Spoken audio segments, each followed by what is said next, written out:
بسم اللہ الرحمن الرحیم۔ فرائض اسلام کی ادائیگی کے لیے مال ضروری ہے۔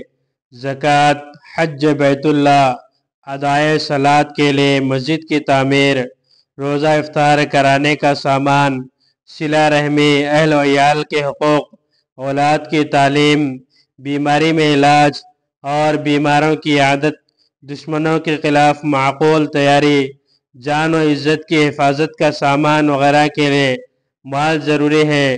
ماتحتوں کے حقوق ضائع کرنا گناہ ہے۔ مال کے ذریعے جس کار خیر میں تعاون ہوگا ان سب امور کا خیر و ثواب کما کر خرچ کرنے والے کے حصے میں آئے گا۔ وَتَعَاوَنُوا بِالْبِرِّ وَالتَّقْوَىٰ کے تحت اجر و عظیم کا مستحق ہوگا۔ جب تک بندہ دوسروں کی مالی مدد کرتا رہے گا، تجارت، ملازمت، صنعت اور زراعت وغیرہ میں کسی کا بھی ساتھ دے گا تاکہ کوئی مسلمان کسی کا محتاج نہ رہے، اپنے ذمے کے حقوق بسہولت ادا کر سکے تو اللہ اس کی مدد میں ہو جاتے ہیں۔ جہاد فی سبیل اللہ میں اجر و عظیم میں کسی کمی کے بغیر مالی غنیمت بھی ملتا ہے۔ شوہر کا بیوی سے شہوت کی تکمیل کے اجر و ثواب ملتا ہے۔ اسی طرح حلال کی محنت کرنے والے کو مال کے علاوہ اجر اور صدقے کا ثواب بھی ملتا ہے۔ آپ صلی اللہ علیہ وسلم نے حضرت عمرو بن عاص رضی اللہ تعالیٰ عنہ سے فرمایا، کپڑے، سامان وغیرہ تیار کر کے آؤ، غزوے میں جانا ہے۔ جب تیار ہو کر آ گئے تو دعا دی کہ اللہ تمہیں سلامت رکھے اور مال غنیمت سے لوٹائے۔ حضرت عمرو رضی اللہ تعالیٰ عنہ کہنے لگے، میری نیت مال کی نہیں ہے اور نہ میں اس کے لیے مسلمان بنا، میں تو بس آپ کی صحبت اور دین کی سربلندی کے لیے کلمہ پڑھا۔ آپ صلی اللہ علیہ وسلم نے فرمایا، یہ تو ٹھیک ہے مگر مال مل جانا کون سی بری بات ہے؟ بہترین مال بہترین آدمی کے لیے ہے۔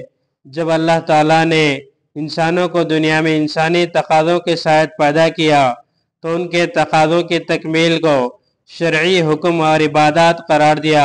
ان میں کھانا پینا، پہننا اوڑھنا، سر چھپانے کا مکان، علاج و معالجہ اور تعلیم و تعلیم سب شامل ہیں۔ اسی لیے شریعت نے اپنے ضرورتوں کی تکمیل کا انسان کو پابند بنایا ہے۔ حضرت شاہ ولی اللہ رحمۃ اللہ علیہ فرماتے ہیں، جب اولاد بالغ ہو جائے تو دیگر امور کی طرح ان کے کسب معاش کے اسباب تلاش کرنے میں ان کی مدد کرنا والدین کی ذمہ داری ہے۔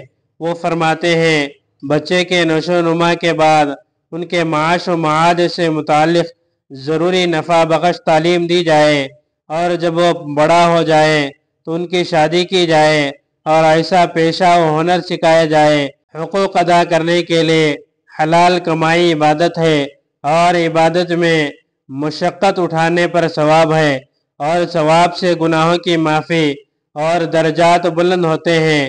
آپ صلی اللہ علیہ وسلم نے فرمایا، جو شام تک ہاتھ کی کمائی سے تھک کر چور ہو گیا اس کی مغفرت ہو جاتی ہے، محنت گناہوں کا کفارہ بن جاتی ہے۔ حسن بصری رحمۃ اللہ علیہ کا قول ہے، اللہ رب العزت نے کمائی اور معاش کا مرکز بازار بنائے ہیں، جو یہاں حلال کمائی حاصل کرنے آئے گا تو ضرور نفع پائے گا، جو گھر بلا ضرورت بیٹھا وقت برباد کرے گا وہ خدا کے رزق سے محروم رہے گا۔ سفیان ثوری رحمۃ اللہ علیہ فرماتے ہیں، بہادروں اور ہیروں کا کام کرو، یعنی محنت سے حلال کماتے رہو۔ آپ صلی اللہ علیہ وسلم نے فرمایا، آخرت کی فکر کرنے والا جس طرح عقل مند ہے اسی طرح اپنے معاش کو بہتر بنانے والا بھی عقل مند آدمی ہے۔ مولانا قاری سیف اللہ رحمانی صاحب دامن برکاتہم لکھتے ہیں، ہندوستان ایک ایسا ملک ہے جہاں تقریباً 1000 سال مسلمانوں کے اقتدار کا سورج چمکتا رہا، اور پھر اس کی روشنی کو ایسا گہن لگا کہ اس خطے کی سب سے معزز قوم سب سے زیادہ فقیر اور کمتر سمجھی جانے لگی۔ کوشش کی جا رہی ہے کہ مسلمانوں کو ہر میدان میں اتنا پیچھے ڈھکیل دیا جائے کہ وہ دوسرے برادران وطن کے ساتھ نہ آ سکے۔ تجارت و کاروبار میں ان کا بائیکاٹ کیا جا رہا ہے۔ تعلیم و صحت میں وہ دلتوں سے بھی زیادہ پسماندہ ہیں۔ اقتدار کے ایوانوں میں